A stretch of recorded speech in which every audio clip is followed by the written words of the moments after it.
Programme Patiala दर्पण 'ਚ ਤੁਹਾਡਾ ਸਾਰਿਆਂ ਦਾ ਬਹੁਤ ਸਵਾਗਤ। ਮੈਂ ਹਾਂ ਮਨਪ੍ਰੀਤ ਮਹਿਨਾਜ਼। ਮੁਲਾਕਾਤਾਂ ਦੇ ਇਸ ਸਿਲਸਿਲੇ ਦੇ ਵਿੱਚ ਅੱਜ ਅਸੀਂ ਤੁਹਾਡੀ ਮੁਲਾਕਾਤ ਕਰਵਾਉਣੀ ਆ ਇੱਕ ਹਰਫਨ ਮੌਲਾ ਸ਼ਖਸੀਅਤ ਜੀ ਨਾਲ। ਉਹ ਨੇ ਪ੍ਰਵੀਨ ਸੰਧੂ ਜੀ। ਉਹ ਲੇਖਕ ਨੇ, ਐਕਟਰ ਨੇ, ਸਮਾਜ ਸੇਵੀ ਨੇ, ਬਹੁਤ ਕੁਝ ਨੇ। ਉਹਨਾਂ ਦੀ ਜ਼ਿੰਦਗੀ ਦੇ ਵੱਖ-ਵੱਖ ਪਹਿਲੂਆਂ ਦੇ ਬਾਰੇ ਜਾਣਾਂਗੇ। ਜੀ ਪ੍ਰਵੀਨ ਸੰਧੂ ਜੀ, ਤੁਹਾਡਾ ਬਹੁਤ ਸਵਾਗਤ ਕਰਦੇ ਹਾਂ ਪ੍ਰੋਗਰਾਮ ਦੇ ਵਿੱਚ। ਧੰਨਵਾਦ ਮਨਪ੍ਰੀਤ ਜੀ ਤੁਹਾਡਾ, ਤੁਸੀਂ ਆਪਣੇ ਪ੍ਰੋਗਰਾਮ ਸਾਨੂੰ ਬੁਲਾਇਆ ਅੱਜ। ਮਿਹਰਬਾਨੀ ਤੁਹਾਡੀ ਜੀ। ਜੀ ਬਹੁਤ ਸਾਰੀਆਂ ਗੱਲਾਂ ਤੁਹਾਡੇ ਨਾਲ ਕਰਨੀਆਂ ਨੇ, ਪਰ ਮੈਂ ਇਹ ਜਾਣਨਾ ਚਾਹਾਂਗੀ ਕਿ ਸਭ ਤੋਂ ਪਹਿਲਾਂ ਸਾਨੂੰ ਤੁਸੀਂ ਇਹ ਦੱਸੋ ਕਿ ਪ੍ਰਵੀਨ ਸੰਧੂ ਕੌਣ ਹੈ? ਉਹ ਕਿਹੋ ਜਿਹੀਆਂ ਸਥਿਤੀਆਂ ਸੀ? ਪ੍ਰਵੀਨ ਸੰਧੂ ਦਾ ਮੁੱਢਲਾ ਜੀਵਨ ਕਿਹੋ ਜਿਹਾ ਜਿਹੜਾ ਪ੍ਰਵੀਨ ਸੰਧੂ ਨੂੰ ਬਣਾਉਣ ਦੇ ਵਿੱਚ ਜਿਨ੍ਹਾਂ ਹਾਲਤਾਂ ਨੇ, ਜਿਨ੍ਹਾਂ ਸਥਿਤੀਆਂ ਨੇ ਪੂਰੀਆਂ ਜ਼ਿੰਮੇਵਾਰ ਸਨ? ਮਨਪ੍ਰੀਤ, ਜਿਹੜਾ ਮੇਰਾ ਪਿਛੋਕੜ ਆ, ਮੈਂ ਅੰਮ੍ਰਿਤਸਰ ਤੋਂ ਬਿਲੋਂਗ ਕਰਦਾ ਜੀ, ਤੇ ਪਿੰਡ ਮੇਰਾ ਮੁੱਛਲ ਆ। ਤੇ ਆਮ ਹੀ ਜਦੋਂ ਮੇਰੇ ਫਰੈਂਡ ਸਰਕਲ 'ਚ ਮੈਂ ਨਾਂ ਲੈਂਦਾ ਪਿੰਡ ਦਾ ਕਿ ਮੇਰਾ ਪਿੰਡ ਮੁੱਛਲ ਆ, ਤੇ ਉਹ ਬੜਾ ਹੱਸਦੇ ਕਿ ਇਹ ਕਿੱਦਾਂ ਦਾ ਨਾਮ ਆ ਜੀ। ਤੇ ਇਹ ਜਦੋਂ ਆਪਾਂ ਬਿਆਸ ਤੋਂ ਅੰਮ੍ਰਿਤਸਰ ਨੂੰ ਹਾਈਵੇ ਤੇ ਦੇ ਉੱਤੇ ਹੀ ਆ ਪਿੰਡ ਇਹ, ਤੇ 4000 ਦੀ ਆਬਾਦੀ ਆ।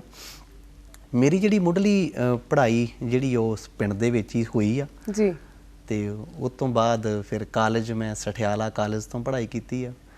ਤੇ ਨਾਲ ਹੀ ਮੈਂ ਪੜ੍ਹਾਈ ਦੇ ਨਾਲ ਮੈਨੂੰ ਥੀਏਟਰ ਦਾ ਵੀ ਬਹੁਤ ਜ਼ਿਆਦਾ ਸ਼ੌਂਕ ਸੀ ਜੀ। ਤੇ ਮਾਂ-ਬਾਪ ਦਾ ਵੀ ਬੜਾ ਮੈਨੂੰ ਸਪੋਰਟ ਰਹੀ, ਉਹਨਾਂ ਦੀ ਮਾਂ-ਬਾਪ ਦੀ। ਤੇ ਇਸ ਤਰ੍ਹਾਂ ਮੇਰੀ ਸ਼ੁਰੂਆਤ ਇਹ ਥੀਏਟਰ 'ਚ ਹੋਈ ਹੈ ਜੀ। ਜੀ ਤੁਹਾਡੀ ਕਿਤਾਬ ਮੇਰੇ ਕੋਲ ਹੈ, ਮਾਂ ਦਾ ਪੁਨਰ ਜਨਮ ਜੀ। ਤੇ ਇਹ ਲੇਖਕ ਹੋਣਾ ਵਾਕਈ ਬਹੁਤ ਵੱਡੀ ਗੱਲ ਹੈ। ਤੁਹਾਨੂੰ ਮਤਲਬ ਆਪਣੇ ਕਾਲਜ ਦੇ ਸਕੂਲ ਦੇ ਦਿਨਾਂ ਤੋਂ ਪਤਾ ਸੀ ਕਿ ਤੁਸੀਂ ਕੁਝ ਲਿਖਣਾ ਹੈ, ਜਾਂ ਇਹ ਤੁਹਾਨੂੰ ਪ੍ਰੇਰਨਾ ਕਿੱਥੋਂ ਮਿਲੀ ਕਿ ਮੈਂ ਕੁਝ ਲਿਖਣਾ ਹੈ, ਜਾਂ ਲਿਖਣ ਵੱਲ ਝੁਕਾਅ ਕਦੋਂ ਹੋਇਆ ਤੁਹਾਡਾ? ਮਨਪ੍ਰੀਤ, ਅਸਲ ਵਿੱਚ ਮੇਰਾ ਮਤਲਬ ਕਿ ਕਿਤਾਬਾਂ ਪੜ੍ਹਨ ਦੇ ਨਾਲ ਕੋਈ ਰੁਚੀ ਨਹੀਂ ਸੀ ਸ਼ੁਰੂ ਤੋਂ ਮੇਰੀ ਹੈਗੀ ਕਿ ਇਹ ਸਾਹਿਤ ਕੀ ਆ। ਮੈਂ ਸਾਹਿਤ ਬਾਰੇ ਕੁਝ ਜਾਣਦਾ ਨਹੀਂ ਸੀ ਅਸਲ ਦੇ ਵਿੱਚ ਜੀ। ਇਹ ਲੋਕਡਾਊਨ ਦੇ ਦਰਮਿਆਨ ਮੇਰੀ ਮਾਤਾ ਜੀ ਬਿਮਾਰ ਹੋ ਜਾਂਦੇ ਆ। ਪਹਿਲਾਂ ਉਹਨਾਂ ਦੀ ਬਾਈਪਾਸ ਸਰਜਰੀ ਹੋਈ ਸੀ, ਤੇ ਲੋਕਡਾਊਨ ਦੇ ਦਰਮਿਆਨ ਉਹਨਾਂ ਦੀ ਜਿਹੜੀ ਬਿਲਕੁਲ ਉਹਨਾਂ ਦਾ ਰੁਕਣਾ ਚਾਲੂ ਹੋ ਗਿਆ, ਤੇ ਅਸੀਂ ਉਹਨਾਂ ਨੂੰ ਹਸਪੀਟਲ ਦੇ ਵਿੱਚ ਐਡਮਿਟ ਕਰਾ ਦਿੱਤਾ ਜੀ। ਜਦੋਂ ਐਡਮਿਟ ਕਰਾਇਆ ਤੇ ਉਹ ਡਾਕਟਰਾਂ ਨੇ ਕਿਹਾ ਵੀ ਨਹੀਂ, ਇਹ ਲਾਸਟ ਸਟੇਜ ਤੇ ਤੁਹਾਡੀ ਮਾਤਾ ਹੈਗੀ, ਤੁਸੀਂ ਇਹਨਾਂ ਨੂੰ ਹੁਣ ਘਰ ਲੈ ਜਾਓ। ਮੈਂ ਮਾਲਕ ਗਾੜੀ, ਜਦੋਂ ਤੁਹਾਨੂੰ ਪਤਾ ਕਿ ਕਿਸੇ ਦੀ ਮਾਂ ਨੂੰ ਇਹ ਗੱਲ ਕਹਿ ਦਿੱਤੀ ਜਾਵੇ ਕਿ ਤੁਹਾਡੀ ਮਾਂ ਜਿਹੜੀ ਹੁਣ 5-7 ਦਿਨ ਦੀ ਪ੍ਰਾਹੁਣੀ ਆ, ਤੁਸੀਂ ਘਰ ਲੈ ਜਾਓ, ਤੇ ਅਸੀਂ ਸਮਝਦੇ ਹਾਂ ਕਿ ਉਹ ਇੱਕ ਪੁੱਤ ਵਾਸਤੇ ਬਹੁਤ ਵੱਡੀ ਗੱਲ ਹੁੰਦੀ ਹੈ। ਹਾਂਜੀ ਬਿਲਕੁਲ ਜੀ। ਤੇ ਉਸ ਤੋਂ ਬਾਅਦ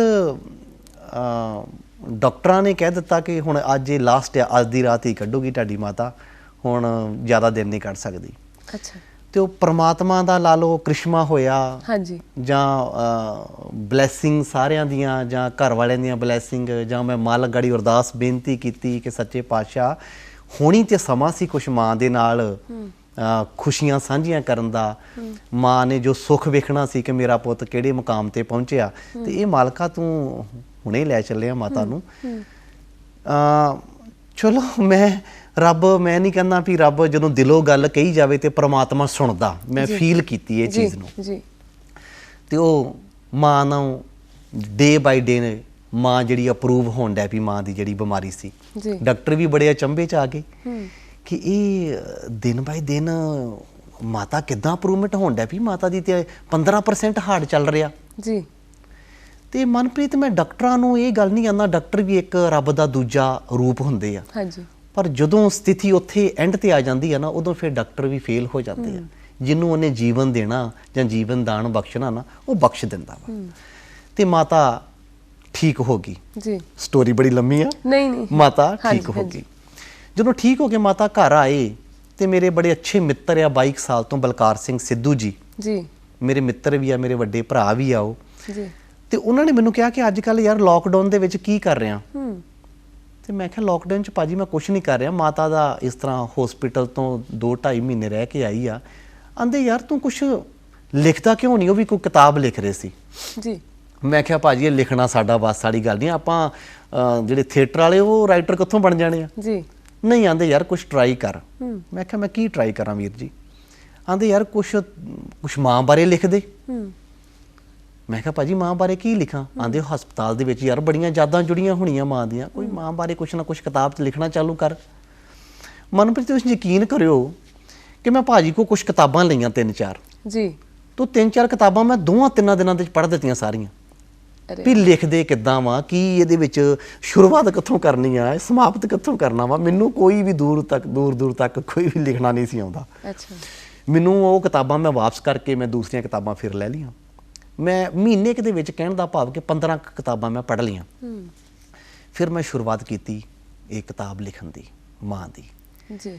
ਤੇ ਇਹ ਜਦੋਂ ਲਿਖਣ ਦੇ ਦੌਰਾਨ ਜ਼ਰੂਰੀ ਤੌਰ ਤੇ ਬਹੁਤ ਸਾਰਾ ਸਮਾਂ ਲੱਗਿਆ ਹੋਣਾ ਹੈ, ਉਦੋਂ ਤੁਹਾਡਾ ਕਿਸ ਤਰ੍ਹਾਂ ਦਾ ਤਜਰਬਾ ਰਿਹਾ? ਅੱਜ ਮੈਂ ਨਾ ਅਮਰਤਾ ਪ੍ਰੀਤਮ ਦੀ ਇੱਕ ਬਹੁਤ ਸੋਹਣੀ ਕਵਿਤਾ ਪੜ੍ਹ ਰਹੀ ਸੀ ਤੇ ਉਹ ਕਹਿੰਦੀ ਵੀ ਜਦੋਂ ਪੁਰਾਣੇ ਵਰਿਆਂ ਨੂੰ ਯਾਦ ਕਰਦੇ ਆ ਤਾਂ ਹੱਡ ਬਾਲ ਕੇ ਹੰਗਾਲਣ ਦੇ ਵਾਂਗੂ ਹੁੰਦਾ ਕਿ ਤੁਹਾਨੂੰ ਹੱਡ ਬਾਲਣੇ ਪੈਂਦੇ ਨੇ। ਤਾਂ ਜਦੋਂ ਤੁਸੀਂ, ਮੈਂ ਕਿਤਾਬ ਦੇਖ ਰਹੀ ਸੀ ਕਿ ਆਪਣੀ ਮਦਰ ਦੀ ਪੂਰੀ ਉਹਦੀ ਬਾਇਓਗ੍ਰਾਫੀ ਦਿੱਤੀ ਹੈ, ਤੇ ਉਹ ਕਿਸ ਤਰ੍ਹਾਂ ਦਾ ਤਜਰਬਾ ਸੀਗਾ ਕਿ ਤੁਸੀਂ ਆਪਣੀ ਮਾਂ ਦੇ ਨਾਲ ਬਚਪਨ ਦੇ ਅਨੁਭਵ ਵੀ ਯਾਦ ਕਰਦੇ ਹੋ, ਉਹਦੀ ਬਿਮਾਰੀ ਵੀ ਯਾਦ ਕਰਦੇ ਹੋ? ਉਹ ਤਜਰਬਾ ਸਾਡੇ ਨਾਲ ਸਾਂਝਾ ਕਰੋ ਕਿ ਉਹ ਤੁਸੀਂ ਕਿਸ ਤਰ੍ਹਾਂ ਦਾ ਮਹਿਸੂਸ ਕੀਤਾ ਉਸ ਦੌਰਾਨ। ਮੇਰਾ ਤਜਰਬਾ ਮਨਪ੍ਰੀਤ ਜੀ ਹੈ ਕਿ ਜਦੋਂ ਆਪਾਂ ਕਿਸੇ ਵੀ ਚੀਜ਼ ਦੀ ਰਿਐਲਿਟੀ ਲਿਖਣੀ ਹੋਵੇ ਨਾ, ਤੇ ਉਹਦੇ ਬਾਰੇ ਬਾਹਲਾ ਤੁਹਾਨੂੰ ਤਜਰਬੇ ਦੀ ਲੋੜ ਨਹੀਂ, ਜੋ ਮੇਰੀ ਸੋਚ ਆ, ਸੋਚਣ ਦੀ ਲੋੜ ਨਹੀਂ ਆ। ਤੁਸੀਂ ਜੋ ਵੀ ਤੁਹਾਡੇ ਜੀਵਨ ਵਿੱਚ ਬੀਤਿਆ, ਜਦੋਂ ਤੁਸੀਂ ਉਹਨੂੰ ਕਲਮ ਦੇ ਉੱਤੇ ਲਿਖਣਾ ਚਾਹੁੰਦੇ ਜੇ, ਤੇ ਫਿਰ ਤੁਹਾਨੂੰ ਕੁਝ ਜ਼ਿਆਦਾ ਮੁਸ਼ਕਲਾਂ ਨਹੀਂ ਆਉਂਦੀਆਂ। ਜੋ ਮੇਰਾ ਅਨੁਭਵ ਆ ਕਿ ਮੈਨੂੰ ਕੋਈ ਮੁਸ਼ਕਲ ਨਹੀਂ ਆਈ। ਤੇ ਜਦੋਂ ਮੈਂ ਆਪਣੀ ਮਾਤਾ ਨੂੰ ਪੁੱਛਣਾ ਕਿ ਮਾਤਾ ਤੂੰ ਮੈਨੂੰ ਆਪਣੇ ਵਿਆਹ ਦੀ ਕੋਈ ਗੱਲ ਸੁਣਾ, ਅੱਛਾ, ਤੇ ਮਾਤਾ ਨੇ ਕਹਿਣਾ ਹੁਣ ਤੂੰ ਇਸ ਉਮਰੇ ਮੈਨੂੰ ਮਸ਼ਕਰੀਆਂ ਕਰਦਾ। ਤੇ ਮੈਂ ਮਾਂ ਨੂੰ ਕਿਹਾ, ਮੈਂ ਮਾਂ ਮੈਂ ਤੇਰੇ ਉੱਤੇ ਕਿਤਾਬ ਲਿਖਣੀ। ਜਾ ਵੇ ਚੰਦਰਿਆ, ਇਹ ਹੁਣ ਮੇਰੀ ਉਮਰ ਕੋ ਕਿਤਾਬਾਂ ਲਿਖਣੀਆਂ ਮੇਰੇ ਤੇ ਤੂੰ। ਤੇ ਉਹ ਮਾਂ ਨੂੰ ਨਹੀਂ ਸੀ ਪਤਾ ਹੈਗਾ ਕਿ ਜਿਹੜੀ ਕਿਤਾਬ ਮੇਰਾ ਪੁੱਤ ਮੇਰੇ ਤੇ ਲਿਖ ਰਿਹਾ। ਜੀ। ਤੇ ਮੈਂ ਉਹ ਜਿੱਦਾਂ ਵਿੱਚ 10 ਇਹਦੇ ਵਿੱਚ ਮੈਂ ਸਟੋਰੀਆਂ ਦਿੱਤੀਆਂ, ਜਿੱਦਾਂ ਮਾਂ ਦੀ ਸਾਕੇਦਾਰੀ ਦਿੱਤੀ, ਮਾਂ ਦਾ ਵਿਆਹ ਦਿੱਤਾ ਵਾ, ਮਾਂ ਕਿਸ ਤਰ੍ਹਾਂ ਮਿਲਦੀ ਵਰਤਦੀ ਸੀ। ਫਿਰ ਮੈਂ ਆਪਣੇ ਬਾਪੂ ਨਾਲ ਜਦੋਂ ਬਹਿਣਾ ਤੇ ਬਾਪੂ ਨੂੰ ਪੁੱਛਣਾ, ਬਾਪੂ ਹੁਣ ਮਾਤਾ ਦੇ ਕੁਝ ਦੱਸਦੀ ਨਹੀਂ, ਮੈਨੂੰ ਤੂੰ ਦੱਸ ਦੇ ਮਾਤਾ ਦਾ ਵਿਆਹ ਕਿੱਦਾਂ ਹੋਇਆ ਸੀ, ਤੁਸੀਂ ਵਿਆਹਣ ਕਾਹਤੇ ਗਏ ਸੀ, ਮਾਤਾ ਦੇ ਸ਼ੌਂਕ ਕੀ ਸੀ, ਕਿਉਂਕਿ ਮੇਰੇ ਫਾਦਰ ਸਾਹਿਬ ਫੌਜੀ ਸੀ। ਇੱਕ ਜਿਹੜੀ ਫੌਜਨ ਦੀ ਜ਼ਿੰਦਗੀ ਜਿਹੜੀ ਕਿੱਦਾਂ ਦੀ ਹੁੰਦੀ ਆ। 24 ਸਾਲ ਮਨਪ੍ਰੀਤ ਮੇਰੇ ਫਾਦਰ ਸਾਹਿਬ ਫੌਜ 'ਚ ਰਹੇ, ਤੇ 24 ਸਾਲ ਮੇਰੀ ਮਾਤਾ ਨੇ ਉਹ ਜਿਹੜਾ ਜੀਵਨ ਆ, ਜਿਹੜਾ ਇੱਕ ਫੌਜਣ ਨੂੰ ਜੀਣਾ ਚਾਹੀਦਾ, ਇੱਕ ਦਲੇਰ ਜੀਵਨ ਉਹਨਾਂ ਨੇ ਜੀਆ। ਜੀ ਬਿਲਕੁਲ। ਤੇ ਕਿਤਾਬ ਜਿਹੜੀ ਮਾਤਾ ਦੀ ਜਿਹੜੀ ਮੈਂ ਬਾਇਓਗ੍ਰਾਫੀ ਲਿਖੀ ਆ, ਉਹਦੇ ਵਿੱਚ ਸਾਰੇ ਉਹਨਾਂ ਦੇ ਜੀਵਨ ਬਾਰੇ ਦੱਸਿਆ। ਤੇ ਇਹ ਮਨਪ੍ਰੀਤ ਥੋੜ੍ਹੀ ਜਿਹੀ ਮੈਂ ਕੋਸ਼ਿਸ਼ ਕੀਤੀ ਆ ਕਿ ਮਾਵਾਂ ਜਿਹੜੀਆਂ ਨਾ ਉਹ ਨਹੀਂ ਲੱਭਦੀਆਂ ਮਨਪ੍ਰੀਤ, ਇਹ ਸਾਰਿਆਂ ਦਾ ਅਨੁਭਵ ਹੋਊਗਾ।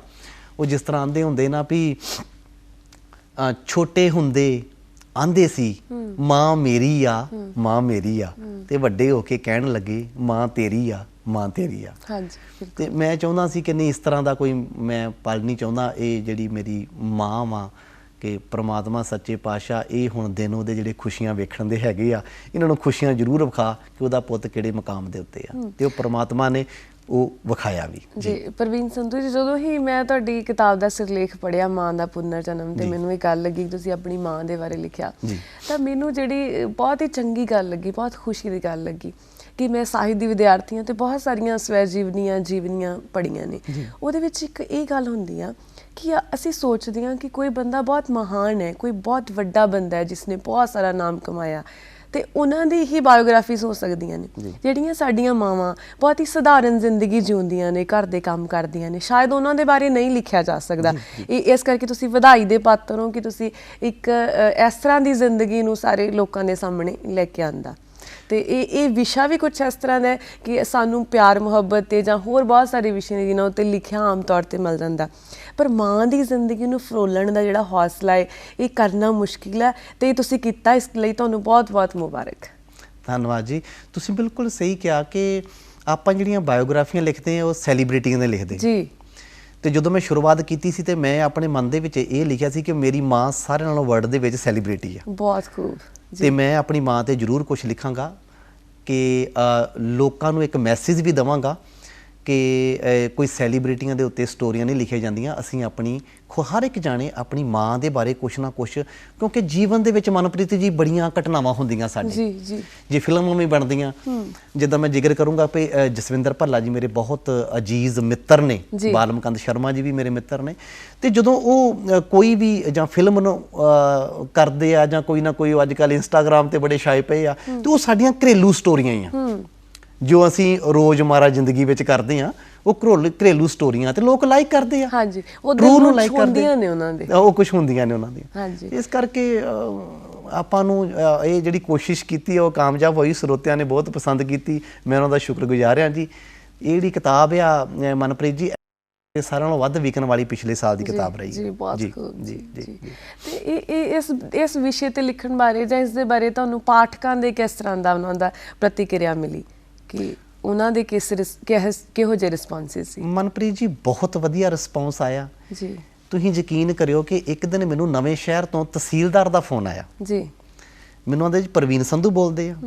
ਉਹ ਮੇਰਾ ਵਿਊ ਅਜੀਤ ਅਖਬਾਰ 'ਚ, ਟ੍ਰਿਬਿਊਨ 'ਚ, ਸਪੋਕਸਮੈਨ 'ਚ ਕਾਫੀ ਲੱਗੇ ਰਹੇ, ਉਹਨਾਂ ਦਾ ਧੰਨਵਾਦ ਕਰਦਾ ਮੈਂ ਸਾਰੇ ਨਿਊਜ਼ ਅਖਬਾਰਾਂ ਵਾਲਿਆਂ ਦਾ। ਜੀ। ਉਹਨੇ ਕਿਤੇ ਪੜ੍ਹਿਆ, ਮੈਨੂੰ ਆਂਦਾ ਯਾਰ ਮੈਂ ਤੈਨੂੰ ਮਿਲਣਾ ਚਾਹੁੰਦਾ, ਮੈਂ ਤਹਿਸੀਲਦਾਰ ਆ ਨਵੇਂ ਸ਼ਹਿਰ ਦਾ। ਜੀ। ਮੈਂ ਕਿਹਾ ਜੀ ਮੈਂ ਕੋਈ ਗਲਤ ਕੰਮ ਕਰਤਾ ਜੀ, ਤੁਸੀਂ ਮੈਨੂੰ ਕੀ ਗੱਲ? ਆਂਦਾ ਨਹੀਂ ਯਾਰ ਤੇਰੇ ਕਿਤਾਬ ਦੇ ਸਿਲਸਿਲੇ ਦੇ ਵਿੱਚ। ਯਾਰ ਮੈਂ ਕਿਤਾਬ ਤੇਰੀ ਪੜ੍ਹੀ ਤੇ ਮੈਂ ਇੱਕ ਸਾਰ ਕਿਤਾਬ ਪੜ੍ਹੀ ਏ ਤੇਰੀ 80 ਪੇਜਾਂ ਵਾਲੀ, ਤੇ ਉਹਨਾਂ ਚਿਕਰ ਮੈਂ ਰੋਟੀ ਨਹੀਂ ਖਾਧੀ ਵੀ ਇਹ ਸਟੋਰੀ ਮੈਂ ਪੂਰੀ ਸਟੋਰੀ ਯਾਰ ਬਹੁਤ ਵਧੀਆ ਲੱਗੀ। ਇਹ ਸਾਰੇ ਘਰਾਂ ਦੇ ਵਿੱਚ ਇਸ ਤਰ੍ਹਾਂ ਹੀ ਲਗਭਗ ਹੁੰਦੀ ਆ ਜੀ। ਤੇ ਆਂਦਾ ਮੈਂ ਤੈਨੂੰ ਮਿਲਣਾ ਚਾਹੁੰਦਾ। ਯਕੀਨ ਕਰਿਓ ਮੈਨੂੰ ਚੰਡੀਗੜ੍ਹ ਮਿਲਣ ਆਏ, ਅਸੀਂ ਲੰਚ ਟੂਗੈਦਰ ਕੀਤਾ। ਉਸ ਬੰਦੇ ਨੇ ਮੈਨੂੰ ਬਹੁਤ ਹੌਸਲਾ ਵਜਾਈ ਦਿੱਤੀ ਕਿ ਤੂੰ ਬਹੁਤ ਵਧੀਆ ਉਪਰਾਲਾ ਕੀਤਾ ਤੇ ਯਾਰ ਮੈਂ ਵੀ ਕੁਛ ਨਾ ਕੁਛ ਆਪਣੀ ਮਾਂ ਬਾਰੇ ਲਿਖਣਾ ਚਾਹੁੰਦਾ ਤੇ ਮੈਨੂੰ ਕੁਛ ਨਾ ਕੁਛ ਤੁਸੀਂ ਟਿਪਸ ਦਿਓ ਵੀ ਮੈਂ ਕਿੱਦਾਂ ਸ਼ੁਰੂਆਤ ਕਰਾਂ। ਬਹੁਤ ਖੂਬ, ਬਹੁਤ ਖੂਬ। ਤੁਸੀਂ ਹੁਣੀ ਗੱਲ ਕੀਤੀ ਕਿ ਬਹੁਤ ਸਾਰੀਆਂ ਜਿਹੜੀਆਂ ਫਿਲਮਾਂ ਨੇ ਜਾਂ ਸ਼ਾਰਟ ਮੂਵੀਜ਼ ਨੇ ਅਲੱਗ-ਅਲੱਗ ਵਿਸ਼ਿਆਂ 'ਤੇ ਬਣਦੀਆਂ ਨੇ। ਤੁਹਾਡੇ ਬਾਰੇ ਜਦੋਂ ਮੈਂ ਦੇਖ ਰਹੀ ਸੀ, ਪੜ੍ਹ ਰਹੀ ਸੀ, ਸੁਣ ਰਹੀ ਸੀ ਤਾਂ ਮੈਨੂੰ ਇਹ ਵੀ ਇੱਕ ਮੇਰੇ ਧਿਆਨ ਦੇ ਵਿੱਚ ਆਇਆ ਕਿ ਤੁਸੀਂ ਇੱਕ ਫਿਲਮ ਬਣਾਈ ਹੈ ਨਸ਼ਿਆਂ ਦੇ ਬਾਰੇ। ਉਹਦੇ ਬਾਰੇ ਅਸੀਂ ਜਾਣਨਾ ਚਾਹਾਂਗੇ ਕਿ ਉਹ ਕਿਸ ਤਰ੍ਹਾਂ ਦੀ ਮੂਵੀ ਹੈ ਤੇ ਬਲਕਿ ਇਹ ਵੀ ਪਤਾ ਲੱਗਿਆ ਕਿ ਤੁਸੀਂ ਉਹਦੇ ਵਿੱਚ ਰੋਲ ਵੀ ਖੁਦ ਕੀਤਾ। ਉਹਦੇ ਬਾਰੇ ਸਾਨੂੰ ਜਾਣਕਾਰੀ ਦਿਓ। ਮਨਪ੍ਰੀਤ, ਜਿਸ ਤਰ੍ਹਾਂ ਆਪਾਂ ਸਾਰੇ ਜਾਣਦੇ ਹਾਂ ਕਿ ਪੰਜਾਬ ਦੇ ਵਿੱਚ ਥੋੜ੍ਹਾ ਜਿਹਾ ਜਿਸ ਤਰ੍ਹਾਂ ਨਸ਼ੇ ਦਾ ਬੋਲਬਾਲਾ ਜਿਹਾ ਵੱਧਦਾ ਦਿਨ ਬਾਏ ਦਿਨ ਜਾ ਰਿਹਾ ਜੀ, ਤੇ ਮੈਂ ਹੁਣ ਘਰ ਘਰ ਜਾ ਕੇ ਤੇ ਆਪਾਂ ਇਹ ਸੰਦੇਸ਼ ਨਹੀਂ ਦੇ ਸਕਦੇ। ਮੈਂ ਆਸਟ੍ਰੇਲੀਆ ਸੀ, ਥੋੜ੍ਹਾ ਮੇਰੇ ਕੋਲ ਫ੍ਰੀ ਟਾਈਮ ਸੀ ਤੇ ਮੈਂ 2 ਸਟੋਰੀਆਂ ਲਿਖੀਆਂ ਨਸ਼ੇ ਦੇ ਉੱਤੇ। ਅੱਛਾ। ਤੇ ਮੈਂ ਫਿਰ ਜਦੋਂ ਇੰਡੀਆ ਵਾਪਸ ਆਇਆ ਤੇ ਮੈਂ ਕੋਸ਼ਿਸ਼ ਕੀਤੀ ਕਿ ਕਿਉਂ ਨਾ ਉਹਨੂੰ ਕੈਮਰੇ ਦੇ ਉੱਤੇ ਉਤਾਰਿਆ ਜਾਵੇ। ਮੇਰਾ ਸਾਥ ਬਲਕਾਰ ਸਿੰਘ ਸਿੱਧੂ ਜੀ ਨੇ, ਮਨਜੀਤ ਕੌਰ ਮੀਤ ਜੀ ਨੇ, ਕਾਫੀ ਮੇਰੇ ਜਿਹੜੇ ਮਿੱਤਰ ਸੀ ਉਹਨਾਂ ਨੇ ਸਾਥ ਦਿੱਤਾ ਤੇ ਮੈਂ ਜਿਹੜੀ ਨਸ਼ਾ ਫਿਲਮ ਬਣਾਈ ਵੀ ਇੱਕ ਜਿਹੜਾ ਨਸ਼ਾ ਵਾ ਉਹ ਇੱਕ ਨੌਜਵਾਨ ਨੂੰ, ਇੱਕ ਖੂਬਸੂਰਤ ਜਵਾਨ ਨੌਜਵਾਨ ਨੂੰ ਕਿੱਦਾਂ ਨਸ਼ੇ ਵੱਲ ਨੂੰ ਜਾਂਦਾ, ਨਸ਼ਾ ਕੀ ਬਰਬਾਦ ਕਰਦਾ ਤੇ ਕਿਸ ਤਰ੍ਹਾਂ ਘਰ ਬਰਬਾਦ ਹੁੰਦਾ। ਮੈਂ ਉਹ ਫਿਲਮ ਰਾਹੀਂ ਮੈਸੇਜ ਦੇਣ ਦੀ ਕੋਸ਼ਿਸ਼ ਕੀਤੀ ਸਮਾਜ ਨੂੰ ਤੇ ਉਹ ਵੀ ਫਿਲਮ ਜਿਹੜੀ ਮੇਰੇ ਸਰੋਤਿਆਂ ਨੇ ਬਹੁਤ ਪਸੰਦ ਕੀਤੀ, ਉਹਨਾਂ ਦਾ ਵੀ ਮੈਂ ਧੰਨਵਾਦ ਕਰਦਾ। ਤੇ ਹੁਣ ਅਗਲੀ ਫਿਲਮ ਮੇਰੀ ਨਸ਼ਾ 2 ਆ ਰਹੀ ਆ, ਸ਼ਾਇਦ 10 ਦਿਨਾਂ ਤੱਕ ਰਿਲੀਜ਼ ਹੋ ਚੁੱਕੀ। ਜੀ, ਬਹੁਤ ਤੁਹਾਨੂੰ ਅਗਾਊਂ ਮੁਬਾਰਕ। ਧੰਨਵਾਦ ਮਨਪ੍ਰੀਤ ਜੀ। ਤੁਸੀਂ ਕਿਹਾ ਕਿ ਤੁਸੀਂ ਉਹਦੇ 'ਚ ਅਦਾਕਾਰੀ ਵੀ ਖੁਦ ਕੀਤੀ ਹੈ। ਜੀ ਮਨਪ੍ਰੀਤ। ਇਹ ਅਦਾਕਾਰੀ ਦਾ ਕੀ ਤੁਹਾਡਾ ਐਕਸਪੀਰੀਅੰਸ ਰਿਹਾ? ਮਤਲਬ ਇਹਦੇ ਕੀ ਤੁਹਾਡੀਆਂ ਯਾਦਾਂ ਨੇ? ਜਿਸ ਤਰ੍ਹਾਂ ਅਸੀਂ ਗੱਲ ਕਰ ਰਹੇ ਸੀ ਕਿ ਤੁਸੀਂ ਗੁਰਸ਼ਰਨ ਭਾਜੀ ਹੋਰਾਂ ਨਾਲ ਵੀ ਗੱਲ ਕੀਤੀ। ਜੀ ਜੀ ਜੀ। ਤੇ ਅਸੀਂ ਚਾਹਾਂਗੇ ਕਿ ਤੁਸੀਂ ਗੁਰਸ਼ਰਨ ਭਾਜੀ ਨਾਲ ਤੁਹਾਡਾ ਕੰਮ ਦਾ ਕਿਸ ਤਰ੍ਹਾਂ ਦਾ ਤਜਰਬਾ ਸੀ, ਉਹ ਯਾਦਾਂ ਸਾਡੇ ਨਾਲ ਜ਼ਰੂਰ ਸ਼ੇਅਰ ਕਰੋ। ਮਨਪ੍ਰੀਤ, ਗੁਰਸ਼ਰਨ ਭਾਜੀ ਬਾਰੇ ਜੇ ਮੈਂ ਕੁਛ ਬੋਲ ਕੇ ਦੱਸਾਂ ਤੇ ਮੈਂ ਉਨੀ ਸਮਝਦਾ ਕਿ ਉਹ ਇਹੋ ਜਿਹੀ ਸ਼ਖਸੀਅਤ ਹੈ ਕਿ ਮੈਂ ਉਹਨਾਂ ਦੀ ਇਸ ਜ਼ੁਬਾਨ ਦੇ ਰਹੀਏ ਉਹਨਾਂ ਦੀ ਕੋਈ ਤਾਰੀਫ ਕਰ ਸਕਾਂ। ਜੀ ਉਹਨਾਂ ਨੂੰ ਕਹੀਏ ਤੇ ਉਹ ਸਾਡੇ ਇੱਕ ਗੋਲਡ ਸਟਾਰ ਸੀ। ਬਿਲਕੁਲ ਦਰੁਸਤ। ਤੇ ਜਦੋਂ ਅਸੀਂ ਛੋਟਾ ਸੀ, ਮੈਂ ਜਦੋਂ ਉਹਨਾਂ ਦੇ ਨਾਲ ਨਾਟਕ ਅਸੀਂ ਕਰਦੇ ਹੁੰਦੇ ਸੀ, ਪਿੰਡਾਂ ਵਿੱਚ ਨੁੱਕੜ ਨਾਟਕ ਜਾ ਕੇ ਕਰਨੇ ਤੇ ਪਿੰਡ ਦੀਆਂ ਸੱਥਾਂ ਦੇ ਵਿੱਚ ਜਾ ਕੇ ਅਸੀਂ ਉਹਨਾਂ ਨਾਲ ਕਰਨਾ ਤੇ ਤਿਆਰ ਹੋਣ ਲਈ ਵੀ ਕੋਈ ਜਗ੍ਹਾ ਨਹੀਂ ਹੋਣੀ ਤੇ ਮਾੜਾ ਜਿਹਾ ਹੀ ਖਲੋ ਕੇ ਉਹ ਤੱਪੜ ਇੱਕ ਲਾ ਕੇ ਉੱਥੇ ਚੇਂਜ ਕਰਕੇ ਡਹਿ ਪੈਣਾ। ਉਹ ਕੁਛ ਉਹ ਵੱਖਰਾ ਜਿਹਾ ਆਨੰਦ ਸੀ ਉਹਨਾਂ ਨਾਲ ਕੰਮ ਕਰਨ ਦਾ, ਬਹੁਤ ਐਕਸਪੀਰੀਅੰਸ ਉਹਨਾਂ ਦੇ, ਪਰ ਮੈਂ ਮੇਰੇ ਕੋਲ ਲਫ਼ਜ਼ ਨਹੀਂ ਕਿ ਉਹਨਾਂ ਬਾਰੇ ਮੈਂ ਕੁਛ ਤੁਹਾਨੂੰ ਦੱਸ ਪਾਵਾਂ। ਅੱਜ ਜੋ ਵੀ ਕੁਛ ਮੈਂ ਵਾਂ ਇਹ ਉਹਨਾਂ ਦੀ ਬਦੌਲਤ ਆ। ਜੀ। ਤੁਹਾਨੂੰ ਉਹਨਾਂ ਦਾ ਕੋਈ ਕੰਮ ਕਰਨ ਦਾ ਤਰੀਕਾ ਕੀ ਅਲੱਗ ਲੱਗਿਆ ਕਿ ਤੁਸੀਂ ਬਹੁਤ ਸਾਰੇ ਹੋਰ ਨਾਟਕਰਮੀਆਂ ਨਾਲ ਕੰਮ ਕੀਤਾ ਹੋਣਾ, ਕਿ ਗੁਰਸ਼ਰਨ ਭਾਜੀ ਤੁਹਾਨੂੰ ਕੀ ਲੱਗਿਆ ਉਹਨਾਂ ਦਾ ਵੱਖਰਾਪਣ ਕੀ ਸੀ? ਉਹਨਾਂ ਦਾ ਵੱਖਰਾਪਣ ਇਹ ਸੀ ਜਦੋਂ ਵੀ ਉਹ ਸਟੇਜ ਦੇ ਉੱਤੇ ਆਪਣਾ ਕਿਰਦਾਰ ਕਰਦੇ ਸੀ ਜੀ ਤੇ ਕਦੀ ਵੀ ਇਹ ਮਹਿਸੂਸ ਨਹੀਂ ਹੁੰਦਾ ਵੀ ਉਹ ਸਟੇਜ ਦੇ ਉੱਤੇ ਕੋਈ ਕਿਰਦਾਰ ਕਰ ਰਿਹਾ। ਉਹ ਐਂ ਲੱਗਦਾ ਸੀ ਕਿ ਜਦੋਂ ਨੈਚੁਰਲੀ ਇੱਕ ਦੂਜੇ ਨਾਲ ਅਸੀਂ ਉਹ ਚੀਜ਼ਾਂ ਸਾਡੀ ਜ਼ਿੰਦਗੀ ਦੇ ਵਿੱਚ ਵਾਪਰ ਰਹੀਆਂ ਵਾ ਜੀ, ਉਹ ਕਦੀ ਮਹਿਸੂਸ ਨਹੀਂ ਸੀ ਹੋਣ ਦਿੰਦੇ ਕਿ ਉਹ ਉਸ ਕਿਰਦਾਰ ਦੇ ਵਿੱਚ ਪੂਰਾ ਖੁੱਭ ਜਾਂਦੇ ਸੀ। ਤੇ ਜਿਹੜੀ ਆਡੀਅנס ਆ ਉਹਨਾਂ ਨੂੰ ਇਸ ਤਰ੍ਹਾਂ ਲੱਗਦਾ ਸੀ ਕਿ ਜਿਹੜਾ ਇਹ ਕਿਰਦਾਰ ਦੇ ਵਿੱਚ ਬੰਦਾ ਖੁੱਭਿਆ ਪਿਆ ਨਾ, ਇਹ ਸ਼ਾਇਦ ਰਿਐਲਿਟੀ ਦੇ ਵਿੱਚ ਹੀ ਸਭ ਕੁਝ ਇਸ ਤਰ੍ਹਾਂ ਹੋ ਰਿਹਾ ਸਟੇਜ ਤੇ। ਜੀ, ਉਹ ਚੰਦ ਜਾਂ ਘੰਟੇ ਦਾ ਨਾਟਕ ਹੁੰਦਾ ਸੀ ਜਾਂ 1.5 ਘੰਟੇ ਦਾ ਨਾਟਕ ਹੁੰਦਾ ਸੀ, ਉਹ ਇਸ ਤਰ੍ਹਾਂ ਜੁੜ ਜਾਂਦੇ ਸੀ। ਹੁਣ ਮੈਂ ਤੁਹਾਨੂੰ ਉਦਾਹਰਨ ਦੇ ਸਕਦਾ, ਜਿੱਦਾਂ ਕੋਈ ਚੀਜ਼ ਫੈਵੀਕਵਿਕ ਨਾਲ ਜੋੜ ਦਈਦੀ ਆ, ਆਡੀਅנס ਇੱਦਾਂ ਜੁੜ ਜਾਂਦੀ ਸੀ ਤੇ ਇਸ ਤਰ੍ਹਾਂ ਵੇਖਦੇ ਰਹਿੰਦੇ ਸੀ। ਤੇ ਜਦੋਂ ਉਹ ਚੀਜ਼ ਖਤਮ ਹੋਣੀ ਤੇ ਮੈਨੂੰ ਇਹ ਹੁੰਦਾ ਸੀ ਕਿ ਹਰ ਇੱਕ ਦੀਆਂ ਅੱਖਾਂ ਜਿਹੜੀਆਂ ਨਮ ਹੋਈਆਂ ਹੁੰਦੀਆਂ ਸੀ ਤੇ ਉਹ ਮਹਿਸੂਸ ਹੁੰਦਾ ਕਿ ਵਾਕਿਆ ਹੀ ਗੁਰਸ਼ਰਨ ਭਾਜੀ ਨਾਲ ਲੋਕ ਬਹੁਤ ਪਿਆਰ ਕਰਦੇ ਸੀ, ਉਹਨਾਂ ਦੀ ਐਕਟਿੰਗ ਨਾਲ, ਉਹਨਾਂ ਦੇ ਕਿਰਦਾਰ ਨਾਲ ਬਹੁਤ ਪਿਆਰ ਸੀ। ਉਹ ਇੱਕ ਸਾਦੇ, ਬਹੁਤ ਸਾਦਾ ਜੀਵਨ ਉਹਨਾਂ ਨੇ ਜੀਆ, ਬਹੁਤ ਹੀ ਸਾਦਾ ਮਨਪ੍ਰੀਤ ਜੀ। ਜੀ ਜੀ, ਸਾਡੇ ਲਈ ਬਹੁਤ ਖੁਸ਼ੀ ਦੀ ਗੱਲ ਹੈ ਕਿ ਤੁਸੀਂ ਉਹਨਾਂ ਨਾਲ ਕੰਮ ਕੀਤਾ ਤੇ ਹੁਣ ਤੁਸੀਂ ਲਗਾਤਾਰ ਅਦਾਕਾਰੀ 'ਚ ਕੰਮ ਕਰ ਰਹੇ ਹੋ। ਤੇ ਇਹ ਵੀ ਦੇਖਣ ਸੁਣਨ ਦੇ ਵਿੱਚ ਆਇਆ ਕਿ ਤੁਸੀਂ ਚੰਡੀਗੜ੍ਹ ਸ਼ਹਿਰ ਦੇ ਵਿੱਚ ਜਾਂ ਹੋਰ ਵੱਖ-ਵੱਖ ਸ਼ਹਿਰਾਂ ਦੇ ਵਿੱਚ ਨਾਟਕ ਵੀ ਕਰਵਾਉਂਦੇ ਹੋ, ਹੋਰ ਸਾਹਿਤਕ ਗਤੀਵਿਧੀਆਂ ਵੀ ਕਰਵਾ ਰਹੇ ਹੋ, ਕਵੀ ਦਰਬਾਰ ਵੀ ਕਰਵਾ ਰਹੇ ਹੋ। ਇਹ ਸਾਰੀਆਂ ਦੇ ਬਾਰੇ ਸਾਨੂੰ ਦੱਸੋ ਕਿ ਤੁਸੀਂ ਕਿਸ ਤਰੀਕੇ ਦਾ ਕੰਮ ਕਰ ਰਹੇ ਹੋ ਤੇ ਤੁਹਾਡੀ ਇੱਕ ਆਰਗੇਨਾਈਜੇਸ਼ਨ ਵੀ ਹੈ, ਉਹਦੇ ਬਾਰੇ ਵੀ ਅਸੀਂ ਜਾਣਨਾ ਚਾਹਾਂਗੇ। ਮਨਪ੍ਰੀਤ ਜੀ, ਮੇਰੀ ਇੱਕ ਸੰਸਥਾ PS art and cultural society ਜੀ, ਉਹਦੇ ਵਿੱਚ ਮੇਰੀ ਕੋਸ਼ਿਸ਼ ਹੁੰਦੀ ਕਿ ਮੈਂ ਹਰ ਮਹੀਨੇ ਕੋਈ ਨਾ ਕੋਈ ਨਾਟਕ ਜ਼ਰੂਰ ਕਰਾਵਾਂ। ਜਿੱਦਾਂ ਆਪਣੇ ਸ਼ਹੀਦ ਭਗਤ ਸਿੰਘ ਜੀ ਦਾ ਦਿਹਾੜਾ ਲੰਘ ਕੇ ਗਿਆ, ਉੱਧਰ ਵੀ ਮੈਂ ਟੈਗੋਰ ਦੇ ਵਿੱਚ ਉਹਨਾਂ ਦੀ ਗੁਰਸ਼ਰਨ ਭਾਜੀ ਦੀ ਯਾਦ ਵਿੱਚ ਕਰਾਇਆ ਪ੍ਰੋਗਰਾਮ ਜੀ। ਉਹ ਸੰਸਥਾ ਜਿਹੜੀ ਆ PS art culture society Manpreet, ਉਹਦੇ ਅੰਦਰ ਅਸੀਂ ਕੋਈ ਵੀ ਕਲਚਰ ਐਕਟੀਵਿਟੀਜ਼ ਵੀ ਕਰਦੇ ਹਾਂ, ਪਲੱਸ ਸੋਸ਼ਲ ਵਰਕ ਵੀ ਕਰਦੇ ਹਾਂ ਜੀ। ਜਿੱਦਾਂ ਕੋਵਿਡ ਦੇ ਦਰਮਿਆਨ ਮਾਸਕ ਨਹੀਂ ਸੀ ਮਿਲਦੇ, ਅਸੀਂ ਮਾਸਕ ਦਾ ਕੰਮ ਵੀ ਕੀਤਾ। ਆਕਸੀਜਨ ਨਹੀਂ ਸੀ ਪ੍ਰੋਵਾਈਡ ਹੁੰਦੀ, ਆਕਸੀਜਨ ਪ੍ਰੋਵਾਈਡ ਕੀਤੀ। ਰੁੱਖ ਵੱਧ ਤੋਂ ਵੱਧ ਆਪਾਂ ਕਰਦੇ ਹਾਂ ਕਿ ਰੁੱਖਾਂ ਦਾ ਲੰਗਰ ਵੀ ਆਪਾਂ ਲਾ ਦਿੰਦੇ ਕਈ ਵਾਰੀ ਵੀ ਸਾਰੇ ਜਣੇ ਯਾਰ ਇੱਕ ਇੱਕ ਰੁੱਖ ਲਾਓ। ਕੈਂਸਰ ਪੀੜਤ ਜਿਹੜੇ ਹੈਗੇ ਹਸਪੀਟਲ ਦੇ ਅੰਦਰ, ਉਹਨਾਂ ਨੂੰ ਆਪਾਂ ਕਲੋਨਿੰਗ ਵੀ ਕਰਕੇ ਹਸਾਈਦਾ ਵੀ ਆ ਕਿ ਨਹੀਂ, ਜਿੰਨਾ ਵੀ ਤੁਹਾਡੇ ਕੋਲ ਜੀਵਨ ਹੈ ਜਾਂ ਪਰਮਾਤਮਾ ਨੇ ਦਿੱਤਾ, ਉਹ ਹੱਸ ਖੇਡ ਕੇ ਉਹਨੂੰ ਕਰੋ। ਪਪਟ ਵੀ ਕਰਦੇ ਹਾਂ, ਜਾਣੀ ਕਿ ਕਾਫੀ ਐਕਟੀਵਿਟੀਜ਼ ਆਪਾਂ ਇਸ ਸੰਸਥਾ ਦੇ ਰਾਹੀਂ ਸਮਾਜ ਨੂੰ ਸੇਧ ਦੇਣ ਵਾਲੀਆਂ ਕਰਦੇ ਰਹਿੰਦੇ ਮਨਪ੍ਰੀਤ ਜੀ। ਜੀ, ਤੇ ਇੱਕ ਤੁਸੀਂ ਇਹ ਚਰਚਾ ਅਸੀਂ ਕਰ ਰਹੇ ਸੀ ਕਿ ਪੰਜਾਬੀ ਭਾਸ਼ਾ ਦਾ ਤੁਹਾਨੂੰ ਉਹਨੂੰ ਪ੍ਰਫੁੱਲਤ ਕਰਨ ਦੇ ਵਿੱਚ ਵੀ ਤੁਸੀਂ ਆਪਣੀ ਭੂਮਿਕਾ ਨਿਭਾ ਰਹੇ ਹੋ। ਜਿਵੇਂ ਤੁਸੀਂ ਕਿਤਾਬ ਲਿਖ ਕੇ ਸਿੱਧੇ ਤੌਰ ਤੇ ਚਲੋ ਇਹ ਬਹੁਤ ਸੋਹਣਾ ਵਿਸ਼ਾ ਇੰਟਰੋਡਿਊਸ ਕਰਵਾਇਆ। ਇਸ ਤੋਂ ਇਲਾਵਾ ਤੁਹਾਡੀਆਂ ਕੀ ਗਤੀਵਿਧੀਆਂ ਨੇ ਕਿ ਤੁਸੀਂ ਪੰਜਾਬੀ ਭਾਸ਼ਾ ਨੂੰ ਉਹ ਚੰਡੀਗੜ੍ਹ ਦੇ ਵਿੱਚ, ਪੰਜਾਬ ਦੇ ਵਿੱਚ, ਕਿ ਉਹਦਾ ਆਪਣਾ ਮਾਣ, ਉਹਦਾ ਰੁਤਬਾ ਹਾਸਿਲ ਹੋਵੇ, ਇਸ ਤਰ੍ਹਾਂ ਦੇ ਕਿਸ ਤਰ੍ਹਾਂ ਦੇ ਕੰਮ ਕਰ ਰਹੇ ਹੋ? ਮਨਪ੍ਰੀਤ, ਜਿਹੜੀ ਪੰਜਾਬੀ ਭਾਸ਼ਾ ਦੀ ਗੱਲ ਕਰਦੇ ਹਾਂ ਆਪਾਂ, ਮੈਂ ਮਨਪ੍ਰੀਤ ਕਿਸੇ ਵੀ ਭਾਸ਼ਾ ਦਾ ਵਿਰੋਧ ਨਹੀਂ ਕਰਦਾ, ਅੰਗਰੇਜ਼ੀ ਦਾ, ਹਿੰਦੀ ਦਾ, ਕਿਉਂਕਿ ਪਹਿਲੇ ਨੰਬਰ ਤੇ ਇਹਨਾਂ ਨੇ ਅੰਗਰੇਜ਼ੀ ਤੇ ਦੂਜੇ ਨੰਬਰ ਤੇ ਹਿੰਦੀ ਤੇ ਤੀਜੇ ਨੰਬਰ ਤੇ ਪੰਜਾਬੀ ਕੀਤੀ ਆ। ਪਰ ਸਾਨੂੰ ਆਪਣੇ ਹੱਕਾਂ ਬਾਰੇ ਤੇ ਲੜਨਾ ਚਾਹੀਦਾ ਤੇ ਲੜ ਰਹੇ ਹਾਂ ਜੀ। ਮਨਪ੍ਰੀਤ, ਕਈ ਵਾਰੀ ਮੈਂ ਸੋਚਦਾ ਕਿ ਸ਼ਾਇਦ ਸਾਡਾ ਹੀ ਕਸੂਰ ਆ ਕਿ ਇਹਨਾਂ ਨੇ ਜਿਹੜੀ ਅੰਗਰੇਜ਼ੀ ਨੂੰ ਇੱਕ ਨੰਬਰ ਤੇ ਲੈਣ ਦਾ, ਕਿਉਂਕਿ ਆਮ ਹੀ ਘਰਾਂ ਦੇ ਵਿੱਚ ਜਦੋਂ ਵੀ ਸਾਡੇ ਬੱਚਿਆਂ ਬਾਰੇ ਆਪਾਂ ਜ਼ਿਕਰ ਕਰਦੇ ਹਾਂ ਤੇ ਜੇ ਆਪਾਂ ਕਹਿ ਦਈਏ ਨਾ ਸਾਡਾ ਬੱਚਾ ਸਰਕਾਰੀ ਸਕੂਲੇ ਪੜ੍ਹਦਾ ਤੇ ਮਨਪ੍ਰੀਤ ਸਾਨੂੰ ਰਿਸ਼ਤੇਦਾਰਾਂ ਦੇ ਕੀ ਬਸ ਮਰ ਗਿਆ, ਇੰਨੇ ਜੋਗਾ ਸੀ, ਉਹ ਸਟੇਟਸ ਸਿੰਬਲ ਬਣ ਚੁੱਕਿਆ। ਸਰਕਾਰੀ ਸਕੂਲ ਚ ਪਾਤਾ ਬੱਚਾ, ਫ੍ਰਾਂਸਿਸ ਪੜ੍ਹਦਾ ਜੀ, ਇੱਕ ਸਟੇਟਸ ਬਣ ਚੁੱਕਿਆ। ਤੇ ਡੇ ਬਾਈ ਡੇ ਅਸੀਂ ਪੰਜਾਬੀ ਮਾਂ ਬੋਲੀ ਦਾ ਗਲ ਘੁੱਟ ਰਹੇ ਹਾਂ। ਉਹ ਵੀ ਬਹੁਤ ਜ਼ੋਰ ਮਾਰ ਰਹੇ ਆ ਕਿ ਜਿਹੜੀ ਪੰਜਾਬੀ ਮਾਂ ਬੋਲੀ ਦਾ ਨਾਅਰਾ ਮਾਰ ਰਹੇ ਆ ਕਿ ਨਹੀਂ ਜਾਗੋ, ਸਾਨੂੰ ਜਾਗਣਾ ਪੈਣਾ, ਨਹੀਂ ਤੇ ਇੱਕ ਦਿਨ ਸਾਡੇ ਬੱਚਿਆਂ ਦੇ, ਸਾਨੂੰ ਜੇ ਅਸੀਂ ਕਿਤੇ ਘਰ ਅਖੰਡ ਪਾਠ ਵੀ ਧਰਾਉਣਾ ਹੋਇਆ ਨਾ ਤੇ ਸਾਨੂੰ ਪਾਠੀ ਨਹੀਂ ਲੱਭਣੇ ਪੰਜਾਬੀ ਪੜ੍ਹਨ ਦੇ। ਇੱਕ ਦਿਨ ਇਸ ਤਰ੍ਹਾਂ ਦਾ ਸਮਾਂ ਆ ਜਾਣਾ। ਤੇ ਮੈਨੂੰ ਮਨਪ੍ਰੀਤ ਬਾਹਰ ਜਾਣ ਦਾ ਮੌਕਾ ਮਿਲਦਾ ਰਹਿੰਦਾ। ਮੈਂ ਆਸਟ੍ਰੇਲੀਆ ਸੀ ਤੇ ਮੈਂ ਕਿਸੇ ਦੇ ਘਰ ਗਿਆ ਤੇ ਉਹ ਆਂਦਾ, ਦੇਖੋ बेटे अंकल आए हुए हैं, अंकल से मिलो जी।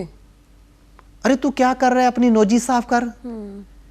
ਤੇ ਮੈਂ ਕਿਹਾ ਭਾਜੀ ਆਪਾਂ ਪੰਜਾਬੀ ਪਰਿਵਾਰ ਆ ਤੇ ਭਾਜੀ ਜੇ ਆਪਾਂ ਇਹੋ ਗੱਲ ਆਂਦੇ ਬੱਚੇ ਨੂੰ, ਯਾਰ ਜਾ ਤੇਰਾ ਨੱਕ ਵਗਣ ਡਿਆ, ਪਹਿਲਾਂ ਨੱਕ ਸਾਫ਼ ਕਰਕੇ ਆ, ਤੇ ਭਾਜੀ ਇਹ ਚ ਕੋਈ ਦੂਜੀ ਗੱਲ ਨਹੀਂ ਸੀ। ਉਹ ਨਹੀਂ ਵੀਰ ਜੀ ਇਹ ਨਾ ਅੱਛਾ ਨਹੀਂ ਲੱਗਦਾ।